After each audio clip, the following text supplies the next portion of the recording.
Hello everybody and welcome to today's video. I want to talk about Chrono Cross again today, but more specifically I want to talk about the fallout from Chrono Cross's release and one particular issue that came from that. So as a bit of a backstory first, after I published my review of Chrono Cross, the official Twitter account for the game retweeted that review out. That's not particularly surprising, as I did give the game out 5 out of 5, and that's the kind of review that an official account would want to support. But the tweet went pretty wide, generating hundreds of likes and comments, and through that I did get a bit of a sense of what people were talking about overall with regards to this game. To this day, the tweet is still getting comments, so I'm still getting that feedback in real time. There are two types of comments that were particularly vocal and frequent. Firstly, there was a lot of people that were asking for the game to be translated into Brazilian Portuguese. That is fair enough, really. I didn't realize that there were so many fans of Chrono Cross in Brazil, but there you go, it seems to be a thing, and I sincerely hope that Square Enix actually listens to that and pulls out a localization. That would be a good thing. The other comment that was pretty overwhelmingly frequent was the request, though more often it came across as a demand, that Square Enix fix the game because of its frame rate. And that's what I want to investigate in this video, because it is genuinely surreal to me that so many people get so angsty about frame rates in certain types of games. I genuinely do not understand where that comes from at times, and more to the point, it can be enormously frustrating in terms of what it does to the discourse around a game. We'll get to that bit in a moment though, but to clarify first, I do think there are many genres where frame rates are an essential component of the experience. Any game that has a multiplayer component, for example, needs smooth frame rates to be fair. Any competitive game needs smooth frame rates to be fair. In some cases, it doesn't matter if those frame rates are capped at 30 or 60, but the consistency of them is critical, and these days 60 is vastly preferable in most cases. So for example, you do want your shooters to run at 60 frames per second. Likewise, any game in which precision timing matters needs to have a good frame rate. If I get struck out in a baseball game because at the worst possible moment there is a dip in the frame rate, then I would be absolutely furious. If frame rates ruin my perfect score in a rhythm game, I would be inclined to stop playing that game. I can hardly handle a fighting game when it runs at a smooth frame rate, let alone if the frames were being dropped at random points and making the combos even harder. So for all of these genres, the point here is that frame rates are important, and I don't mean to suggest otherwise. But the reason that the frame rates are important to those games is the real topic. Those games need to run at a smooth frame rate because the very experience relies on it. But a turn-based JRPG is a very different matter. A turn-based JRPG becomes no less playable if there is an occasional dip in the frame rate. You're not going to miss an attack, you're not going to fall to your death, or accidentally pick the wrong ability to use because the frame rate decided to be moody. You can finish the remaster of Chrono Cross, and not once through the entire game will the unsteady frame rate cause your party to be wiped out, or you will not fail at a single task in the game due to the frame rate. No matter where the frame rate drops or at what point, the game becomes no less playable. So can an inconsistent frame rate be jarring and unpleasant to look at? Absolutely, that is certainly the case. But does it ruin the experience of playing Chrono Cross? No, it does not.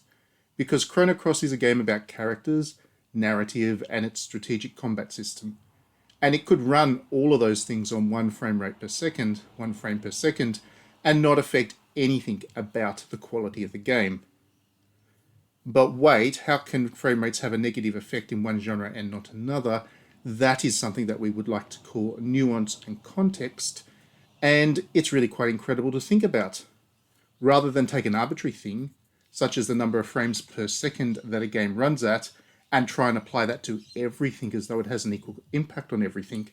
Instead, you understand that the qualities of different games mean that they should be judged in different ways. A first-person shooter needs to run at a smooth frame rate. A sports game needs to have precise physics and then also run at a smooth frame rate.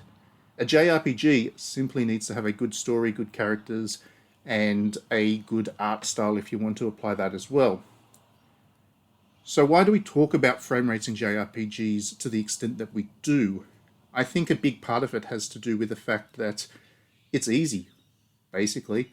It's much easier to measure a frame rate in a JRPG than it is to measure its narrative. One game runs at 30 frames per second, another game runs at 60 frames per second, so clearly the second game must be superior. Or both games run at 60 frames per second, but one isn't steadily locked at 60 frames per second, meaning that the consistent game is again superior. It means reviewing a game or talking about it as whether it's a good quality thing or not is so much easier, because all you need to do is run a bit of software that tracks the frame rate, and hey presto, you know whether to give the game a 4 out of 10 or a 10 out of 10. Talking about narrative, meanwhile, is hard. Talking about Chrono Cross's narrative means you should have a working knowledge of everything from nihilism to existentialism to the butterfly effect. It means that you need to be able to analyze characters and the way they interact with one another and the heritage that went into the game. If you compare games to literature as art forms, frame rates are like counting how many pages there are in a Shakespeare play. Discussing the narrative is like trying to decide if Hamlet's really going insane or whether our culture might have a different view on that to Shakespeare's culture at his time. So as you can see, counting the number of pages in the book, very easy. Actually discussing and analysing the narrative, much more difficult.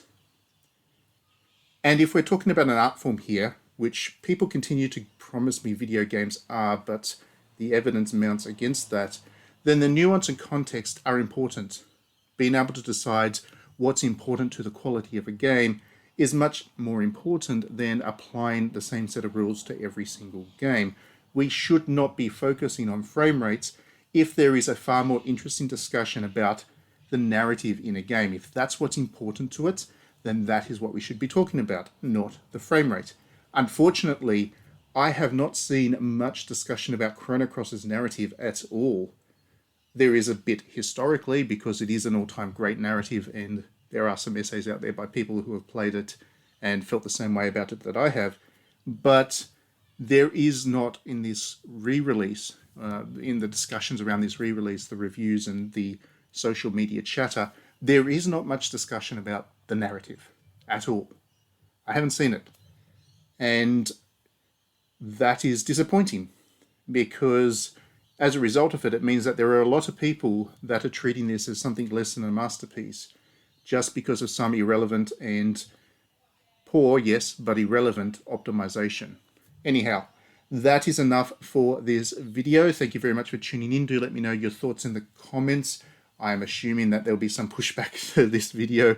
There always are when I try and talk about frame rates and how we don't necessarily need to hold them as the gospel of standard of quality with every single game. There is inevitably somebody that takes issue with that, and we end up talking about that and not the game. The irony here of making this video is I have spent the entire thing talking about frame rates rather than the narrative of Chrono Cross, which is exactly what I did not want to do, but this is the way the conversation goes, so I have to go with the flow. Anyway, yes, do let me know your own thoughts in the comments. If you've enjoyed this video, please do mash that like and subscribe button. That way you won't miss any as I upload them. And I am streaming and stuff again now, so I promise you I'm getting back on track with keeping a regular update schedule for this YouTube channel. I know I've been a bit quiet the last couple of weeks, but I promise I'm back on track. So yes, do mash that like and subscribe button so you'll get to see my future thoughts. And if you do want to subscribe, if you want to support digitally-downloaded.net and what we do both on this YouTube channel, through our website and the various other things that we do, you can support us on Patreon, which is there for $1 a month or more if you're feeling generous, but the minimum entry fee as such is $1 a month. And in exchange for doing that, you also get a monthly magazine, which is a 48-page in-depth analysis of various pieces of art, culture, film, literature, and of course video games that come out of Japan. It's really a good source for people that want to know more about why Japanese games are the way they are and the broader cultural context that has resulted in them. So I think you'll find it interesting if you like Japanese games, and certainly the people that do subscribe to the magazine seem to be enjoying it. All right, that's it. I'm definitely away now, and thank you very much for tuning in. We'll see you at the next video.